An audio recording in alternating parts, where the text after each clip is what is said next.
Beach റിസോർട്ടിലെ part 2 video ആണ് കേട്ടോ ഇത്. അപ്പോൾ പാർട്ട് 1 കാണാത്തവരുണ്ടെങ്കിൽ പാർട്ട് 1 വീഡിയോ മസ്റ്റായിട്ട് കാണുക, എന്നിട്ട് പാർട്ട് 2 കാണാൻ ശ്രമിക്കുക കേട്ടോ. അല്ലെങ്കിൽ ചിലപ്പോൾ നിങ്ങൾക്ക് ഏതാണെന്നൊന്നും മനസ്സിലാവത്തില്ലായിരിക്കും. അങ്ങനെ നമ്മളിനിയിപ്പോൾ ഫുഡ് കഴിക്കാൻ വേണ്ടിയിട്ട് പോവുകയാണ് കേട്ടോ. ഞാൻ കഴിഞ്ഞ വീഡിയോയിൽ പറഞ്ഞിട്ടുണ്ടായിരുന്നു നമുക്ക് അവിടെ 8 മണി മുതലാണ് ഫുഡ് സ്റ്റാർട്ട് ചെയ്യുന്നത്. അപ്പോൾ നമ്മൾ ഫുഡ് കഴിക്കാൻ വേണ്ടിയിട്ട് പോവുമായിരുന്നു. അപ്പോൾ അങ്ങനെ പോകുന്ന വഴിക്കാണ് എൻ്റെ കണ്ണിൽ ഇങ്ങനത്തെ സംഭവങ്ങളൊക്കെ കണ്ടത് കേട്ടോ. ഇതൊക്കെ നമുക്ക് വേണമെങ്കിൽ അവിടെ നിന്ന് പൈസ കൊടുത്ത് മേടിക്കണം, നല്ല പൈസ ആയിരിക്കും കേട്ടോ. ചെറിയ ബ്രേസ്ലെറ്റ്, വള, മാല, കമ്മൽ, അങ്ങനത്തെ സംഭവങ്ങൾ, കീ ചെയിൻസ് ഒക്കെ ഉണ്ടായിരുന്നു കേട്ടോ. കാണാൻ ഭംഗി ഉണ്ടായിരുന്നു. അവിടെ കൂടുതൽ യൂറോപ്യൻസ് ആയിരുന്നു കേട്ടോ. അപ്പോൾ അവർക്ക് കുറച്ചുകൂടി മേടിക്കാനായിട്ട് ഇൻട്രസ്റ്റ് വരും. നമ്മളിത് നാട്ടിൽ സ്ഥിരം കാണുന്നതുകൊണ്ട് നമുക്ക് വലിയ താല്പര്യം വരത്തില്ല കേട്ടോ. അപ്പോൾ ഇതാണ് കേട്ടോ ഫുഡ് കഴിക്കുന്ന ഏരിയ എന്ന് പറയുന്നത്. ഒരുപാട് ഐറ്റംസ് ഉണ്ടായിരുന്നു കേട്ടോ. അൺലിമിറ്റഡ് ആണ് കേട്ടോ അവിടുത്തെ ഫുഡ് എന്ന് പറയുന്നത്. വെറൈറ്റി ഐറ്റംസ് ആയിരുന്നു. എല്ലാം നമ്മൾ ട്രൈ ചെയ്യാൻ ശ്രമിച്ചു, പക്ഷേ നമുക്ക് ഇഷ്ടപ്പെടാത്ത ഒരുപാട് ഫുഡ് ഉണ്ടായിരുന്നു. ഈ സംഭവം എന്ന് പറയുന്നത് കണ്ടപ്പോൾ ഭയങ്കര ഭംഗി തോന്നിയിട്ട് എടുത്തതാണ് കേട്ടോ. പക്ഷേ ഞങ്ങൾ കഴിച്ചതേ ഇല്ല, എന്തോ ലീഫായിരുന്നു കേട്ടോ. അത് നമുക്കിഷ്ടപ്പെടത്തില്ല, എനിക്കിഷ്ടപ്പെട്ടില്ല, നമ്മളെ കൂട്ടത്തിൽ ആർക്കും അത് ഇഷ്ടപ്പെട്ടില്ല കേട്ടോ. പിന്നെ ഇത് സാലഡാണ് കേട്ടോ. സാലഡ് പൊതുവെ എല്ലാ സാലഡും നല്ലതായിരുന്നു കേട്ടോ. ഗ്രീൻ ആപ്പിൾ സാലഡൊക്കെ ഉണ്ടായിരുന്നു, അതാണ് എനിക്ക് ഏറ്റവും കൂടുതൽ ഇഷ്ടപ്പെട്ടത്. പിന്നെ ഈ സംഭവം, ഈ വൈറ്റ് കളറുള്ളത് അതെന്താന്ന് പോലും എനിക്കിപ്പോൾ മനസ്സിലാവുന്നില്ല. പേര് പോലും നമ്മൾ നോക്കിയില്ല കേട്ടോ. എല്ലാം നമ്മൾ കുറേശ്ശെ ടേസ്റ്റ് ചെയ്യാൻ വേണ്ടിയിട്ട്, ഇത് നമ്മളെ ഫസ്റ്റ് എക്സ്പീരിയൻസ് ആണല്ലോ. അപ്പോൾ കഴിക്കാത്ത ഫുഡുകൾ കാണുമ്പോഴത്തേക്കും നമുക്ക് കുറച്ചുകൂടി കൂടുതൽ ത്വര വരുമല്ലോ നമുക്ക് ഓരോന്നും എടുക്കാൻ വേണ്ടിയിട്ട്. അതുകൊണ്ട് നമ്മൾ കയറിയപ്പോൾ തന്നെ വിചാരിച്ചു എല്ലാത്തിൽ നിന്ന് ഓരോന്ന് കുറേശ്ശെ എടുത്ത് നമുക്ക് ടെസ്റ്റ് ചെയ്ത് നോക്കാമെന്ന് വിചാരിച്ചായിരുന്നു കേട്ടോ. ഇത് വൈൻ ലീവ്സ് ആണ് കേട്ടോ, വൈൻ ലീവ്സ് ആണ്. അപ്പോൾ ഇതിൻ്റെ ഏകദേശം ടേസ്റ്റ് പറയുവാണെങ്കിൽ നമ്മുടെ ഈ മുരിങ്ങയുടെയൊക്കെ ഇല ഉണ്ടല്ലോ, അതൊക്കെ ഒന്ന് പുഴുങ്ങി കഴിക്കുമ്പോഴത്തേക്കും ആ ഒരു ടേസ്റ്റ് എങ്ങനെയാണോ വരുന്നത്, അതുപോലത്തെ ഒരു ടേസ്റ്റ് ആയിരുന്നു കേട്ടോ. ഞങ്ങൾ സത്യം പറഞ്ഞാൽ ഭംഗി കണ്ടിട്ടെടുത്താണ്. അവിടെ ആ ഒരു സംഭവം അവിടെ ഡെക്കറേറ്റ് ചെയ്ത് വെച്ചിരിക്കുന്നത് കണ്ടിട്ട് നമ്മൾ പോയി എടുത്തതാണ്. പിന്നെ ഇത് പൊട്ടാറ്റോ ആണ് കേട്ടോ. പൊട്ടാറ്റോ അവർ വിത്ത് മയോ വെച്ചിട്ട് ചെയ്തേക്കുന്നതാണ്, ഒരു സാലഡ് പോലത്തെ. അതൊന്നും നമ്മൾ എടുത്തില്ല. പൊട്ടാറ്റോ ഒക്കെ നമ്മൾ എന്നും കഴിക്കുന്ന സാധനമല്ലേ. പിന്നെ അതുപോലെ തന്നെ നൂഡിൽസ്, പാസ്ത, അങ്ങനത്തെ സംഭവങ്ങളൊക്കെ ഉണ്ടായിരുന്നു കേട്ടോ. കോണ് അങ്ങനെ ഉണ്ടായിരുന്നു. അതൊന്നും നമ്മൾ എടുത്തില്ല. ഇതിപ്പോൾ അബിൽച്ചേട്ടനൊക്കെ കുറേയൊക്കെ എടുത്തു കേട്ടോ, പാസ്ത അങ്ങനത്തെ കാര്യങ്ങളൊക്കെ. ഞാൻ കൂടുതലും നമ്മൾ ട്രൈ ചെയ്യാത്ത കാര്യങ്ങൾ എടുക്കാൻ വേണ്ടിയിട്ടാണ് ഞാൻ പോയത്. സെപ്പറേറ്റ് ആയിട്ട് അവിടെ കുക്കുംബർ, ചില്ലി, ക്യാരറ്റ് അങ്ങനെയൊക്കെ സംഭവങ്ങൾ വെച്ചിട്ടുണ്ടായിരുന്നു കേട്ടോ. ഇതാണ് കേട്ടോ നമ്മുടെ ടേബിൾ എന്ന് പറയുന്നത്. നമ്മൾ ഓൾറെഡി കുറച്ച് ഫുഡ് എടുത്തിട്ട് അവിടെ കൊണ്ട് വെച്ചിട്ടുണ്ടായിരുന്നു. നമ്മൾ ഓരോ പ്ലേറ്റിലാണ് കേട്ടോ എടുത്തത്. റൈസ് കാര്യങ്ങൾ ഒരു പ്ലേറ്റിലെടുത്തു, പിന്നെ ഡെസേർട്ട് കാര്യങ്ങളൊക്കെ അത് വേറെ പ്ലേറ്റിലെടുത്തു. അങ്ങനെയാണ് കേട്ടോ എടുത്തത്. എല്ലാം കൂടി ഒരു പ്ലേറ്റിലിട്ട് കൂട്ടി കുഴക്കണ്ടെന്ന് വിചാരിച്ചു. പിന്നെ ഇതെന്ന് പറയുന്നത് ലെമൺ റൈസ് ആണ് കേട്ടോ. ലെമൺ റൈസ് നല്ല അടിപൊളി ടേസ്റ്റ് ആയിരുന്നു കേട്ടോ. ഇത് സോൾട്ട് ആൻഡ് പെപ്പർ വെജിറ്റബിൾസ് ആയിരുന്നു കേട്ടോ. ഇത് നോർമൽ നമ്മുടെ ക്യാരറ്റ്, കുക്കുംബർ, ബ്രൊക്കോളിയൊക്കെ വെച്ചിട്ട് സോൾട്ട് പെപ്പർ വെച്ചിട്ട് ഒരു മിക്സ് ആയിരുന്നു. നമ്മൾ നോർമൽ വീട്ടിലൊക്കെ ഉണ്ടാക്കുന്ന പോലെ തന്നെ ആയിരുന്നു കേട്ടോ. നോർമൽ ടേസ്റ്റ്, വേറെ പ്രത്യേകിച്ച് ടേസ്റ്റ് എന്നൊന്നും പറയാനൊന്നുമില്ല. ഇത് ബേക്ക്ഡ് ഫിഷ് ആയിരുന്നു കേട്ടോ. ഇത് അടിപൊളി ടേസ്റ്റ് ആയിരുന്നു. ഞങ്ങൾക്ക് എല്ലാവർക്കും ഈ സംഭവം ഇഷ്ടപ്പെട്ടായിരുന്നു. ഒരുപാട് ഓവർ മസാലകളൊന്നുമില്ല. നമ്മൾ വീട്ടിൽ സാധാരണ ഫിഷ് വെക്കുമ്പോൾ മസാലയൊക്കെ ഇട്ട് ഓവറാക്കിയല്ലേ വെക്കുന്നത്. ഇത് മസാല ഇല്ലാത്ത നോർമൽ ആ ഒരു ഫ്രഷ് ഫീല് കിട്ടുന്ന ഒരു ഫിഷായിരുന്നു കേട്ടോ. അടിപൊളി ടേസ്റ്റായിരുന്നു, നമുക്ക് എല്ലാവർക്കും ഇഷ്ടപ്പെട്ടു. ഇത് ചിക്കനായിരുന്നു. പിന്നെ അങ്ങനെ നമ്മൾ കഴിപ്പ് സ്റ്റാർട്ട് ചെയ്തു. ഇപ്പോഴാണ് നമ്മുടെ എക്സ്പ്രഷൻ കാണുമ്പോൾ നിങ്ങൾക്ക് മനസ്സിലാവും.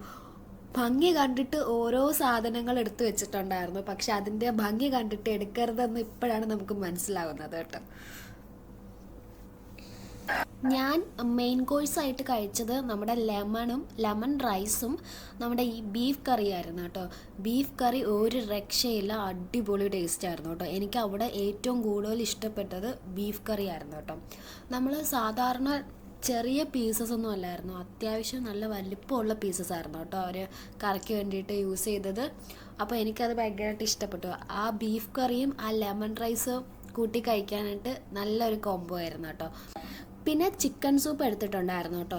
ചിക്കൻ സൂപ്പ് ഉണ്ടായിരുന്നു, വെജിറ്റബിൾ സൂപ്പ് ഉണ്ടായിരുന്നു. ഞങ്ങൾ ചിക്കൻ സൂപ്പാണ് എടുത്തത്. ചിക്കൻ സൂപ്പും അടിപൊളിയായിരുന്നു കേട്ടോ. അടിപൊളി ടേസ്റ്റായിരുന്നു. എനിക്ക് ഒരുപാട് ഇഷ്ടപ്പെട്ടു. ഞങ്ങൾക്ക് എല്ലാവർക്കും ഇഷ്ടപ്പെട്ടായിരുന്നു. ഞങ്ങൾ എല്ലാവരും എടുത്തിട്ടുണ്ടായിരുന്നു കേട്ടോ.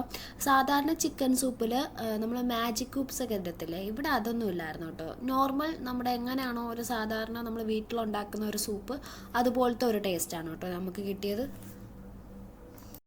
ഇനിയിപ്പോൾ ചിന്തു വോയിസ് ഓവർ ചെയ്ത് തളർന്നിട്ട് എന്നെ ഏൽപ്പിച്ചേക്കുവാണ്. ഈ കാണുന്ന ഒരു പുഡിംഗ് ആണ്. ഇതിൻ്റെ പേര് മഹളാബിയ എന്നാണ്. ഇത് ആക്ച്വലി നല്ല സോഫ്റ്റ് ആയിരുന്നു, നല്ല ടേസ്റ്റി ആയിരുന്നു. നമുക്കത് ഇഷ്ടപ്പെട്ടിരുന്നായിരുന്നു. പിന്നെ നിങ്ങൾ കണ്ടത് മാൻഡ്രിനാണ്.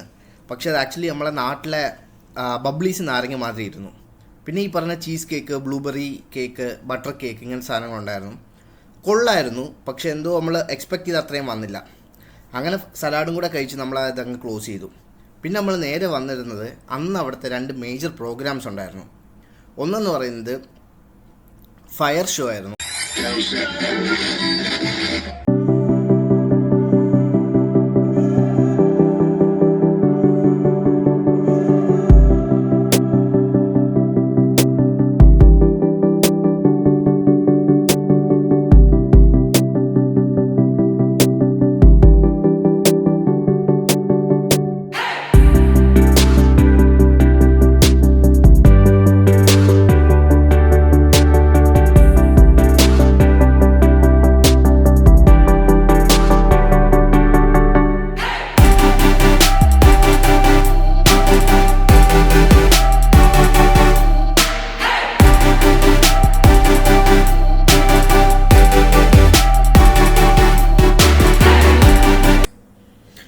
ഈ പുള്ളി നമ്മൾ ഇടയിലോട്ട് ഇറങ്ങി വന്നു. അവിടെ ഇരുന്ന് കൂവി ഒളിച്ച് ബഹളം എല്ലാം വെച്ചപ്പോൾ മാത്രമല്ല ഫ്രണ്ടിലിരുന്ന കുറേ കുട്ടികളും കൂടെയാണ്. അപ്പോൾ അവരെയും കൂടെ ഒന്ന് എൻ്റർടൈൻ ചെയ്യാൻ വേണ്ടിയിട്ട് നമ്മളെ ഈജിപ്തുകാരായ 2 പേരാണ് നമുക്ക് വേണ്ടി അടിപൊളി ഷോ അവിടെ നിന്ന് കാഴ്ചവെച്ചത്. അവർ നമ്മുടെ ഇടയിലോട്ട് ഇറങ്ങി വന്ന് അവരുടെ ചെറിയ ട്രിക്സ്, അവർക്ക് സിമ്പിൾ സംഭവമാണ്, പക്ഷെ നമ്മൾ അടുത്തോട്ട് വരുമ്പോൾ നമ്മളെ നെഞ്ചൊന്നിടിക്കും.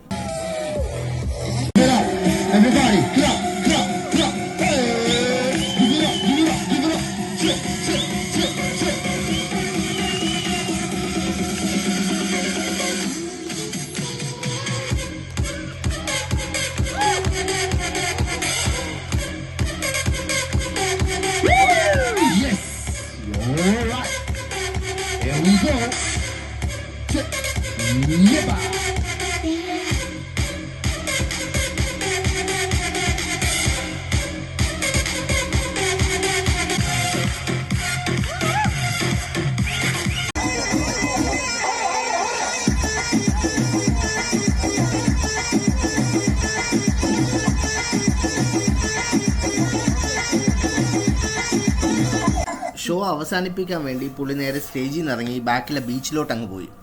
അവിടെ ചെന്ന് നിന്ന് തീയൊക്കെ അങ്ങ് പറപ്പിച്ചത് പൊരി പാറുമായിരുന്നു.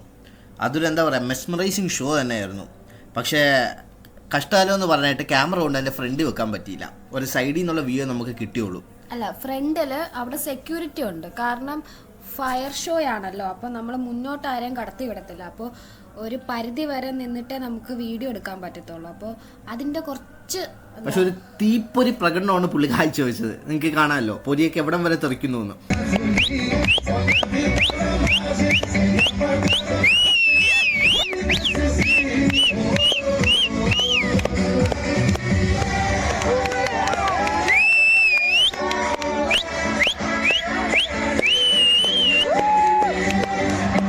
അങ്ങനെ ഫയർ ഷോ പയ്യെ സൈഡാവാൻ തുടങ്ങിയപ്പോൾ നമ്മൾ അവിടെ നടന്ന് ബീച്ചിൽ നിന്ന് നടന്ന് നമ്മൾ ഇരുന്ന പൊസിഷനിലോട്ട് തന്നെ പോവാണ്, പഴയ സ്റ്റേജിന്റെ ഫ്രണ്ടിലോട്ട്. അടുത്ത പ്രോഗ്രാം എന്ന് പറയുന്നത് DJ ആണ്. നമ്മൾ ആദ്യം മടിച്ചിരുന്നെങ്കിലും ഒരു 2 മിനിറ്റിനകത്ത് നമ്മൾ പയ്യെ അങ്ങ് കയറി. കാര്യം പാട്ടിട്ട് നമ്മൾ അപ്പം കളിക്കും. നിങ്ങളിനി കാണാൻ പോകുന്നത് അതിമാസ്മരികമായ സ്റ്റെപ്പുകളാണ്, ആരും തെറ്റിദ്ധരിക്കരുത്. ഓക്കെ, അതെ, വല്ലാത്ത ഡാൻസ് ആയിരുന്നു.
ചിരിച്ചതല്ല ഗെയ്സ്, തളർന്നു പോയതാണ്.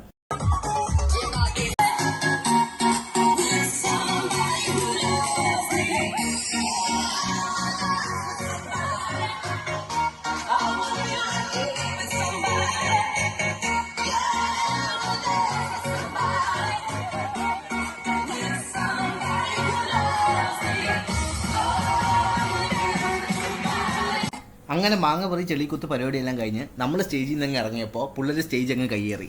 അപ്പോൾ പാർട്ട് 2 വീഡിയോ ഇത്രയേ ഉള്ളൂ. അടുത്തത് പാർട്ട് 3 ആയിരിക്കും.